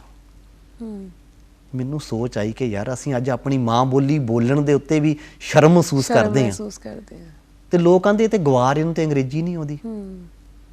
ਮਨਪ੍ਰੀਤ ਜੀ, ਬੜੇ ਕਿੱਸੇ ਇਦਾਂ ਦੇ ਹੈਗੇ ਆ ਕਿ ਰੀਸੈਂਟਲੀ ਮੈਂ ਲੰਡਨ ਸੀ ਜੀ, ਮੇਰੀ ਇੱਕ ਵਰਕਸ਼ਾਪ ਸੀ, ਕਲੋਨਿੰਗ ਵਰਕਸ਼ਾਪ। ਹਾਂਜੀ, ਮੈਂ ਉਹਦੀ ਅਗਵਾਈ ਕਰ ਰਿਹਾ ਸੀ। ਪਹਿਲਾਂ ਤੇ ਪੰਜਾਬੀ ਗਾਣੇ ਤੇ ਭੰਗੜਿਆ ਪਾਇਆ, ਨਾਲ ਮੈਨੂੰ ਵੀ ਨਚਾਇਆ ਜੀ। ਉਹ ਆਂਦੇ ਆਈ ਲਾਈਕ ਪੰਜਾਬੀ ਬੀਟ। ਮੈਂ ਕਿਹਾ ਜੀ ਚਲੋ ਕੋਈ ਗੱਲ ਨਹੀਂ, ਲਾਇਆ। ਉਹ ਮੈਨੂੰ ਆਂਦੇ ਵੀ ਜੋ ਤੂੰ ਸਾਨੂੰ ਦੱਸਣਾ ਉਹ ਪੰਜਾਬੀ ਵਿੱਚ ਸਪੀਚ ਕਰ। ਪਹਿਲਾਂ ਤੇ ਮੈਂ ਸੋਚਿਆ ਵੀ ਹੋ ਗਈ, ਇਹਨਾਂ ਨੂੰ ਕੀ ਸਮਝ ਆਉਣੀ ਮੇਰੀ ਪੰਜਾਬੀ ਦੀ। ਹਾਂਜੀ, ਉਹ ਆਂਦੇ ਸਾਨੂੰ ਵਧੀਆ ਲੱਗਦਾ। ਤੁਹਾਡੀ ਜਿਹੜੀ ਆ ਪੂਰੇ ਵਰਲਡ ਦੇ ਵਿੱਚ ਪੰਜਾਬੀ ਛਾਏ ਹੋਏ ਆ, ਪੰਜਾਬੀ ਮਿਊਜ਼ਿਕ ਛਾਇਆ ਆ, ਤੇ ਸਾਨੂੰ ਵਧੀਆ ਲੱਗਦਾ, ਤੂੰ ਪੰਜਾਬੀ 'ਚ ਆਪਣੇ ਬਾਰੇ ਕੁਝ ਦੱਸ। ਤੇ ਮੈਂ ਪੰਜਾਬੀ ਦੱਸਿਆ, ਉਹਨਾਂ ਨੇ ਰਿਕਾਰਡ ਕੀਤਾ, ਉਹ ਟ੍ਰਾਂਸਲੇਸ਼ਨ ਗੂਗਲ ਤੇ ਕਰਦੇ ਹੋਣਗੇ। ਪਰ ਇਹ ਗੱਲ ਆਣ ਕੇ ਮੇਰੀ ਭੈਣ ਵੱਡੀ ਲੰਡਨ 'ਚ ਰਹਿੰਦੀ, ਮੈਂ ਗੱਲ ਕੀਤੀ ਆਪਣੀ ਭੈਣ ਬਾਰੇ ਕਿ ਭੈਣ ਉਹਨਾਂ ਨੂੰ ਪਤਾ ਨਹੀਂ ਆ, ਪਰ ਉਹ ਫਿਰ ਵੀ ਆਂਦੇ ਤੂੰ ਆਪਣੀ ਮਾਂ ਬੋਲੀ 'ਚ ਭਾਸ਼ਾ 'ਚ ਬੋਲ। ਤੇ ਮੈਂ ਕਿਹਾ ਜਿਹੜੇ ਸਾਡੇ ਲੋਕ ਲੰਡਨ 'ਚ ਬੈਠੇ ਆ, ਉਹ ਕਿਤੇ 2 ਜਾਣੇ ਪਰਿਵਾਰ 'ਚ ਆਪਸ ਬਹਿ ਜਾਣ ਨਾ, ਤੇ ਉਹ ਸ਼ਰਮ ਮਹਿਸੂਸ ਕਰਦੇ ਆ ਕਿ ਅਸੀਂ ਪੰਜਾਬੀ 'ਚ ਗੱਲ ਨਹੀਂ ਕਰਨੀ, ਅਸੀਂ ਅੰਗਰੇਜ਼ੀ 'ਚ ਗੱਲ ਕਰੀਏ, ਸਾਡਾ ਸਟੈਂਡਰਡ ਡਾਊਨ ਹੋ ਜਾਣਾ। ਮੈਂ ਜ਼ਿਆਦਾ ਦੂਰ ਕੀ ਜਾਂਦਾ, ਮੇਰੇ ਖੁਦ ਮੇਰੀ ਭੈਣ ਲੰਡਨ 'ਚ ਨਹੀਂ ਦੀ, ਉਹਦੇ ਬੱਚੇ ਨਹੀਂ ਪੰਜਾਬੀ ਬੋਲਦੇ ਜੀ। ਤੇ ਕਿਤੇ ਨਾ ਕਿਤੇ ਤੇ ਸਾਡਾ ਆਪਣਾ ਕਸੂਰ ਜ਼ਰੂਰ ਹੈਗਾ, ਅਸੀਂ ਕਿਸੇ ਨੂੰ ਦੋਸ਼ ਨਹੀਂ ਦੇ ਸਕਦੇ, ਸਾਡਾ ਆਪਣਾ ਕਸੂਰ ਵੀ ਹੈਗਾ। ਜਿਵੇਂ ਤੁਸੀਂ ਬਹੁਤ ਸਾਰੇ ਨੌਜਵਾਨਾਂ ਨੂੰ ਮਿਲਦੇ ਹੋਗੇ, ਉਹ ਇੱਧਰ ਵੀ ਤੇ ਉੱਧਰ ਵੀ, ਉਹਨਾਂ ਦਾ ਕਿਹੋ ਜਿਹਾ ਰਵੱਈਆ ਹੈ ਪੰਜਾਬੀ ਭਾਸ਼ਾ ਲਈ? ਉਹ ਮਤਲਬ ਬੋਲਣਾ ਚਾਹੁੰਦੇ ਨੇ ਜਾਂ ਉਹਨਾਂ ਦਾ ਕਿਹੋ ਜਿਹਾ ਰਵੱਈਆ ਹੈ, ਉਹ ਸਾਡੇ ਨਾਲ ਸਾਂਝਾ? ਪੰਜਾਬੀ ਜੇ ਆਪਾਂ ਕੋਈ ਬਾਹਰ ਦੀ ਗੱਲ ਜਾਂ ਆਪਣੇ ਦੇਸ਼ ਦੀ ਗੱਲ ਮਨਪ੍ਰੀਤ ਲੈ ਲਈਏ, ਹਾਂਜੀ, ਤੇ ਬਾਹਰ ਗੁਰਦੁਆਰਿਆਂ ਦੇ ਵਿੱਚ ਪੰਜਾਬੀ ਭਾਸ਼ਾ ਨੂੰ ਬਹੁਤ ਕੀਪ ਕਰਕੇ ਰੱਖਿਆ ਹੋਇਆ ਜੀ। ਪੰਜਾਬੀ ਸਕੂਲ ਵੀ ਆ, ਪੰਜਾਬੀ ਕਲਾਸਾਂ ਵੀ ਲਾਉਂਦੇ ਆ, ਪੰਜਾਬੀ 'ਚ ਗੱਲਬਾਤ ਕਰਨ ਨੂੰ ਪ੍ਰੇਰਿਤ ਵੀ ਕਰਦੇ ਆ, ਲੰਗਰ ਵੀ ਲੱਗਦੇ ਆ। ਮੈਂ ਤੁਹਾਨੂੰ ਇੱਕ ਛੋਟਾ ਜਿਹਾ ਵਾਕਿਆ ਸੁਣਾਉਣਾ ਚਾਹੂੰਗਾ ਕਿ ਮੈਂ ਹੈਵ ਅ ਲੁੱਕ ਗੁਰਦੁਆਰਾ ਲੰਡਨ ਦੇ ਵਿੱਚ, ਤੇ ਮੈਂ ਉੱਥੇ ਜਦੋਂ ਗਿਆ ਤੇ ਛੋਟਾ ਜਿਹਾ ਬੱਚਾ ਇੱਕ, ਉਹਨੇ ਨਾ ਜੂੜਾ ਨਿੱਕਾ ਜਿਹਾ ਕੀਤਾ ਜਿੱਦਾਂ ਸਾਡੇ ਮਾਵਾਂ ਸਾਡੀਆਂ ਕਰਦੀਆਂ ਹੁੰਦੀਆਂ, ਤੇ ਉਹ ਕਰੋਸ਼ੀਏ ਦੇ ਨਾਲ ਮਨਪ੍ਰੀਤ ਉਹ ਰੁਮਾਲ ਬੁਣਿਆ ਹੋਇਆ। ਅੱਛਾ। ਤੇ ਮੈਂ ਉਹਨੂੰ ਆਵਾਜ਼ ਮਾਰ ਲਈ, ਮੈਂ ਕਿਹਾ ਇੱਧਰ ਆ। ਉਹ ਆਂਦਾ ਅੰਕਲ ਜੀ ਆਉਣਾ। ਮੈਂ ਕਿਹਾ ਤੂੰ ਮੈਨੂੰ ਕਿਹਾ ਅੰਕਲ ਜੀ ਆਉਣਾ, ਤੇ ਯਾਰ ਮੈਂ ਹੋਰ ਕਿਸੇ ਨੂੰ ਜਦੋਂ ਕਿਤੇ ਆਵਾਜ਼, ਮੈਂ ਅੱਗੇ ਵੀ 2 ਨਿਆਣਿਆਂ ਆਵਾਜ਼, ਓਕੇ ਆਈ ਕਮਿੰਗ ਅੰਕਲ। ਉਹ ਆਂਦਾ ਮੇਰੀ ਮਾਂ ਆਂਦੀ ਆ ਵੀ ਜਦੋਂ ਵੀ ਤੂੰ ਗੁਰੂ ਘਰ ਜਾਣਾ ਵਾ ਤੇ ਉੱਥੇ ਜਾ ਕੇ ਪੰਜਾਬੀ 'ਚ ਗੱਲ ਕਰਨੀ। ਮੈਂ ਕਿਹਾ ਤੈਨੂੰ ਕੰਨੇ ਰੁਮਾਲ ਬਣਾ ਕੇ ਦਿੱਤਾ? ਆਂਦਾ ਮੇਰੀ ਦਾਦੀ ਮੰਮਾ ਨੇ ਜੀ। ਤੇ ਮੈਨੂੰ ਬਹੁਤ ਵਧੀਆ ਲੱਗਾ ਜਦੋਂ ਦੀ ਮੈਂ ਦਾਦੀ ਮਾਂ ਨੂੰ ਮਿਲਿਆ, ਤੇ ਉਹ ਆਂਦੀ ਭਾਜੀ ਅਸੀਂ ਤੇ ਕੋਸ਼ਿਸ਼ ਕਰਦੇ ਹਾਂ ਕਿ ਬੱਚੇ ਸਾਡੇ ਘਰ ਵੀ ਪੰਜਾਬੀ 'ਚ ਗੱਲ ਕਰਨ ਤੇ ਗੁਰੂ ਘਰ ਆਣ ਕੇ ਵੀ ਪੰਜਾਬੀ 'ਚ ਗੱਲ ਕਰਨ। ਜੀ ਜੀ। ਤੇ ਮੈਂ ਜਦੋਂ ਚੰਡੀਗੜ੍ਹ ਦੀ ਆਪਾਂ ਗੱਲ ਕਰ ਲਈਏ ਜਾਂ ਕਿਸੇ ਵੀ ਸ਼ਹਿਰ ਦੀ, ਆਪਾਂ ਪਟਿਆਲੇ ਦੀ ਜਾਂ ਅੰਮ੍ਰਿਤਸਰ ਦੀ ਗੱਲ ਕਰ ਲਈਏ, ਤੇ ਮੈਂ ਕਿਸੇ ਵੀ ਦਫ਼ਤਰ ਦੇ ਵਿੱਚ ਗੱਲ ਕਰਦਾ, ਜਾਂ ਤੇ ਉਹਨਾਂ ਨੇ ਹਿੰਦੀ 'ਚ ਕਰਨੀ ਆ ਤੇ ਜਾਂ ਅੰਗਰੇਜ਼ੀ 'ਚ, ਆਪਣਾ ਸਿਰਫ ਰੁਤਬਾ ਵਿਖਾਉਣ ਲਈ ਕਿ ਮੈਂ ਵੈਲ ਐਜੂਕੇਟਡ ਹਾਂ। ਜੀ ਜੀ ਜੀ। ਬਹੁਤ ਸੋਹਣੀ ਗੱਲ ਹੈ ਕਿ ਤੁਸੀਂ ਪੰਜਾਬੀ ਭਾਸ਼ਾ ਦੇ ਵਿਕਾਸ ਲਈ ਇੰਨੇ ਯਤਨ ਕਰ ਰਹੇ ਹੋ ਜੀ। ਪ੍ਰਵੀਨ ਸੰਧੂ ਜੀ, ਮੈਂ ਤੁਹਾਡੇ ਬਾਰੇ ਜਦੋਂ ਪੜ੍ਹ ਰਹੀ ਸੀ ਤਾਂ ਇੱਕ ਇਹ ਵੀ ਗੱਲ ਮੈਨੂੰ ਬਹੁਤ ਹੀ ਦਿਲਚਸਪ ਗੱਲ ਲੱਗੀ, ਜਿਸ ਤਰ੍ਹਾਂ ਹੁਣ ਅਸੀਂ ਭਾਸ਼ਾ ਦੀ ਵੀ ਗੱਲ ਕਰਦੇ ਹਾਂ ਕਿ ਅਸੀਂ ਬਾਹਰ ਵਾਲੀਆਂ ਚੀਜ਼ਾਂ ਵੱਲ ਬਹੁਤ ਛੇਤੀ ਆਕਰਸ਼ਿਤ ਹੋ ਜਾਂਦੇ ਹਾਂ ਤੇ ਆਪਣੀ ਜਿਹੜੇ ਦੇਸੀ ਢੰਗ ਤਰੀਕੇ ਨੇ ਉਹਨਾਂ ਨੂੰ ਭੁੱਲਦੇ ਜਾਂਦੇ ਆ। ਇਸ ਤਰੀਕੇ ਨਾਲ ਜਦੋਂ ਕਿ ਬਿਮਾਰੀਆਂ ਦਾ ਇਲਾਜ ਕਰਨ ਦੀ ਗੱਲ ਆ, ਤਾਂ ਉਹਦੇ ਵਿੱਚ ਵੀ ਜਿਹੜੀ ਸਾਡੀ ਕੁਦਰਤੀ ਤੌਰ ਤਰੀਕੇ ਨੇ ਉਹ ਮੈਨੂੰ ਲੱਗਦਾ ਕਿ ਅਸੀਂ ਇੱਕ ਪਾਸੇ ਛੱਡ ਦਿੱਤੇ, ਪਰ ਤੁਸੀਂ ਕੁਦਰਤੀ ਤੌਰ ਤਰੀਕਿਆਂ ਨਾਲ ਬਹੁਤ ਸਾਰੇ ਬਿਮਾਰੀਆਂ ਦਾ ਇਲਾਜ ਕਰਦੇ ਹੋ, ਉਹਨਾਂ ਦੇ ਬਾਰੇ ਸਾਨੂੰ ਦੱਸੋ। ਮਨਪ੍ਰੀਤ, ਜੇ ਕੁਦਰਤੀ ਤੌਰ ਤਰੀਕੇ ਦੀ ਗੱਲ ਕਰੀਏ ਤੇ ਮੈਂ ਡਿਸਕ ਦਾ ਇਲਾਜ ਕਰਦਾ ਜੀ, ਤੇ ਪ੍ਰਮਾਤਮਾ ਨੇ ਉਹ ਇੰਨੀ ਕੁ ਦਇਆ ਮਿਹਰ ਬਖਸ਼ੀ ਸੱਚੇ ਪਾਤਸ਼ਾਹ ਨੇ ਕਿ, ਤੇ ਮੈਂ ਬਿਲਕੁਲ ਸੇਵਾ ਕਰਦਾ ਵਾਂ, ਕੁਛ ਨਹੀਂ ਆਪਾਂ ਲੈਂਦੇ, ਤੇ ਕੋਸ਼ਿਸ਼ ਆ ਕਿ ਆਪਾਂ ਉਹਨੂੰ ਚਲਾ ਦੇਈਦਾ ਹਰ ਇੱਕ ਨੂੰ। ਪਰ ਕਈ ਵਾਰੀ ਮੈਂ ਬਲੀਵ ਆਪਾਂ ਕਰਦੇ ਹਾਂ ਵੀ ਡਾਕਟਰੀ ਲਾਈਨ ਜਿਹੜੀ ਆ ਉਹ ਡਾਕਟਰ ਰੱਬ ਦਾ ਦੂਜਾ ਰੂਪ ਆ ਜੀ, ਪਰ ਜੇ ਕੁਦਰਤੀ ਤੌਰ ਤਰੀਕਿਆਂ ਨਾਲ ਵੇਖੀਏ ਜਾਈਏ ਤੇ ਉਹ ਉਹਨਾਂ ਦਾ ਇੱਕ ਅਲੱਗ ਪਹਿਲੂ ਆ। ਜੀ ਜੀ। ਤੁਹਾਡਾ ਇਲਾਜ ਕਰਨ ਦਾ ਤਰੀਕਾ ਕੀ ਹੈ, ਵਿਧੀ ਕੀ ਹੈ ਤੁਹਾਡਾ? ਵਿਧੀ ਮੈਮ, ਮੈਨੂੰ ਜਿਹੜੇ ਵਿਧੀ ਦੀ ਗੱਲ ਇਹ ਆ ਵੀ ਉਹਨੂੰ ਆਪਾਂ ਅਕੂਪ੍ਰੈਸ਼ਰ ਵੀ ਕਹਿ ਦਿੰਦੇ ਹਾਂ ਜੀ। ਤੇ ਮੇਰੇ ਹੱਥਾਂ ਨਾਲ 10-12 ਸਾਲ ਹੋ ਗਏ ਮੈਨੂੰ ਇਹ ਕੰਮ ਕਰਦਿਆਂ ਨੂੰ, ਤੇ ਮੈਂ ਉਹ ਮੇਰੇ ਜਿਹੜੇ ਹੱਥ ਉਹ ਵੀ ਦੱਸ ਦਿੰਦੇ ਆ ਇਹ ਕਰਕੇ, ਮਣ ਕੇ ਚੈੱਕ ਕਰਕੇ ਵੀ ਕਿੱਥੇ ਕਿਹੜੀ ਵਾਈਨ ਜਿਹੜੀ ਦੱਬੀ ਗਈ ਆ, ਕਿਹੜਾ ਮਣਕਾ ਇੱਥੋਂ ਨਿਕਲ ਚੁੱਕਿਆ ਵਾ, ਇਹਨੂੰ ਕਿੱਦਾਂ ਪਾਉਣਾ ਵਾ, ਤੇ ਇਹ ਕਿੱਥੋਂ ਤੱਕ ਪੈਰਾਂ ਤੱਕ ਅਸਰ ਕਰ ਰਿਹਾ ਵਾ, ਜਾਂ ਇਹ ਗਰਦਨ ਤੱਕ ਕਰ ਰਿਹਾ ਵਾ, ਜਾਂ ਸਾਡੇ ਧੜ ਨੂੰ ਥੱਲੇ ਦੱਬ ਰਿਹਾ ਵਾ, ਤੇ ਉਹਨੂੰ ਕਿੱਦਾਂ ਕੱਢਣਾ ਜੀ। ਇਹਦੇ ਬਾਰੇ ਕਈ ਵਾਰੀ ਆਮ ਹੀ ਡਾਕਟਰਾਂ ਦੇ ਨਾਲ ਜਦੋਂ ਆਪਾਂ ਗੱਲਬਾਤ ਕਰਦੇ ਹਾਂ ਤਾਂ ਉਹ ਆਂਦੇ ਨਹੀਂ ਯਾਰ ਇਹਦਾ ਤੇ ਆਪਰੇਸ਼ਨ ਆ, ਤੇ ਕਈ ਵਾਰੀ ਮੈਂ ਕਹਿ ਦਿੰਦਾ ਨਹੀਂ ਯਾਰ ਇੱਕ ਮੌਕਾ ਮੈਨੂੰ ਜ਼ਰੂਰ ਦਿਓ ਇਹਦਾ ਆਪਰੇਸ਼ਨ ਕਰਨ ਤੋਂ ਪਹਿਲਾਂ। ਤੇ ਉਹ ਪ੍ਰਮਾਤਮਾ ਨੇ ਦਇਆ ਮਿਹਰ ਕੀਤੀ, ਔਰ ਜਿੰਨੇ ਵੀ ਇਹਨੂੰ ਆਪਾਂ ਹੱਥ ਪਾਇਆ ਸਾਰੇ ਠੀਕ ਹੁਣ ਤੱਕ ਹੋਏ ਆ। ਜੀ ਜੀ। ਇਹ ਬਹੁਤ ਸੋਹਣੀ ਗੱਲ ਹੈ ਕਿ ਤੁਸੀਂ ਵੱਖ-ਵੱਖ ਤਰ੍ਹਾਂ ਨਾਲ ਸਮਾਜ ਦੀ ਸੇਵਾ ਕਰਦੇ ਹੋ, ਰੋਗੀਆਂ ਦੀ ਸੇਵਾ ਕਰਦੇ ਹੋ ਜੀ। ਤੁਹਾਡੇ ਨਾਲ ਅੱਜ ਗੱਲਾਂ ਕਰਕੇ ਬਹੁਤ ਵਧੀਆ ਲੱਗਿਆ। ਸਟੂਡੀਓ 'ਚ ਆਉਣ ਲਈ ਤੁਹਾਡਾ ਬਹੁਤ-ਬਹੁਤ ਸ਼ੁਕਰੀਆ। ਧੰਨਵਾਦ। ਧੰਨਵਾਦ।